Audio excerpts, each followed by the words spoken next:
Hello and welcome to Experiencing Love. I'm your host, Philip Jocks, and I'm so glad that you're here. I'm trying to change up the intro a little bit because I want to expand past just this podcast. I'm first starting to play around with the idea of creating this into a blog as well. It'll be very similar to the episode itself. I'm pretty much using the transcript of this episode, of these episodes, as the content of the blogs. But I know that some people are more visual. Some people like to read. It's more soothing for them. It's more comfortable. It comes more naturally. Some people are more auditory. They like to listen to this. They like to hear my voice and have the ability to be able to focus on something else. Maybe eventually this will be something that gets sent out weekly or monthly as a physical thing for all my kinesthetic friends out there. So for now, I'm making this into a blog. And because of that, this is no longer just a podcast. And it makes sense to me taking this path and going in this direction because Experiencing Love was never just about a podcast. It was more about a personal movement for myself. It was about a movement to embrace love, to practice it, to experience it, and to overcome fear to get there. Kind of on this note, I had a realization about what it is I need to be doing next. And actually, it's not about what I should be doing, but more so how I should be doing it. I need to embrace discomfort more in my life. This is now episode 113, and I'm definitely getting comfortable. I know my way around recording, editing, and posting this podcast. I'm learning the blog side of things. Everything from headlines to photos and call to actions and SEO and all that stuff. That's a different form of beast, I could call it. But I enjoy the challenge because I'm learning. That being said, there's a level of comfort I have in doing this because I've been doing it for enough time. But you and I both know that growth doesn't come from comfort. It comes from seeking discomfort. I've been reading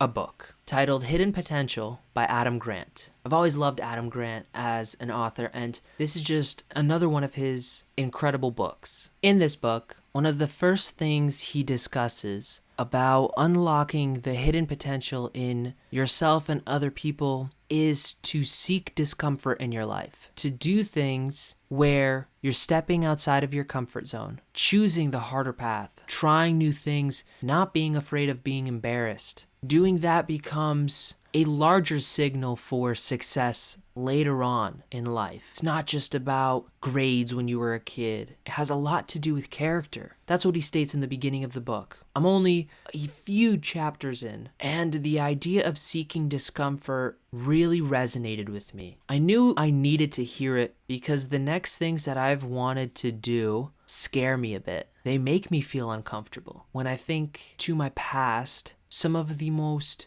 joyous decisions I've made were in the face of discomfort. For example, for nearly a year, I believe it was about 8 or 9 months, I did a lot of rock climbing. It was incredible. I made so many great friends. I had so many great times, so many great memories. And I remember the day I decided to try rock climbing. I was feeling so anxious about trying something new and putting myself out there. I remember going when it felt as though it would be the least uncomfortable to do so. It was still uncomfortable, but it was the least uncomfortable. I ended up going, I believe, at noon on a Tuesday. And this was in August or September, October. For all I know, kids were in school. People were in work, and so I expected the gym to be pretty empty, and it was. I was uncomfortable trying out rock climbing because I was going by myself, and I didn't even know how strong I was, so I didn't want to seem silly when I try an easy climb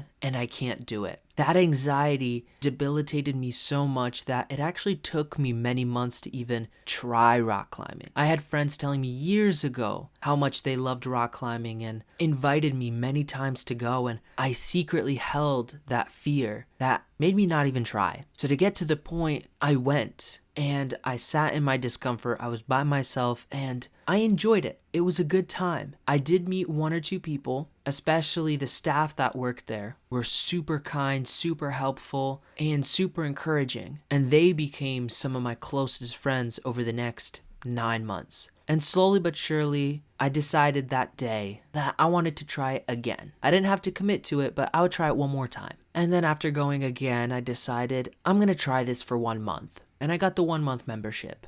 And then after the month ended, I was like, I really like this. I'm going to try this for 3 months. And I did the 3 month membership, and eventually I ended up just sticking around for the long run. I was going 2, 3, sometimes even 4 times a week. I was going at peak times because that's when all my friends were going. And it was an example of doing something that made me uncomfortable and experiencing joy in my life because of it. And then it became comfortable. So the things that make me uncomfortable now will become comfortable in the future. Everything that has to do with my business, whether it's marketing, advertising, sales, whether it's actually being in the room with people. At first, I will be uncomfortable to some degree. And then I will learn, I will grow, I will experience that joy of becoming who I'm meant to become, and then it'll become comfortable. And at that point, I will be called again by myself, by the universe, by God, to become uncomfortable, to seek discomfort once again. So I say all this because the thing that I feel uncomfortable about now is really trying out streaming. It feels much more real, much more vulnerable, because there is no cuts. There is no hiding the mistakes that I make, because it's all out there immediately. And that's a little frightening. That scares me a little. And I also know that I feel drawn to it. I feel called to it. Maybe it's not for me to become a streamer full time, but maybe it's how I get my feet wet with doing live events, live shows. It gets me comfortable being in front of people live, presenting, speaking, having conversations. Maybe I do become a streamer. Maybe I embrace the path of influencer and content creator. I wouldn't be angry about that either. One thing I know for certain is that everything happens for a reason, and I'm going to learn everything that I can from trying this out. I partly bring up the story about the rock climbing because I'm thinking about doing the same method here to help me with my anxiety and my discomfort. I plan to stream at a time of day where I don't expect many people to be available. Honestly, I don't even have a schedule yet. I was thinking about it, and I might do something like 2 or 3 p.m. tomorrow on YouTube. Even saying it here is a little nerve-wracking because I could wonder, what if someone hears this in time and actually goes to my YouTube and sees me speaking? And then the other voice in my head goes, Philip, that's the damn point. That's why you're doing this. You can't expect to help people if you're afraid of them. Help doesn't come from fear, it comes from love. Love people for showing up. Love yourself for showing up. That's what I need to remember. So maybe there's something that you're feeling uncomfortable about. Maybe it's a conversation you need to have, or maybe it's a hobby that you've always wanted to try. I want you to use this episode as your call to seek discomfort. It's right there in front of you, and I promise you it's worth it, because even if it doesn't work out, you have a chance to grow from it. Better yet, what if it does work out? What if you do enjoy whatever's on the other side of that block? Maybe you feel a pressure off of your shoulders. Maybe you meet someone that brings a little joy and light into your life. That's all right there. But just like me, you have to show up for yourself. I'll do my part, and all I ask is that you do yours. Show up. There's someone out there waiting for you, and they're going to be really glad when you do.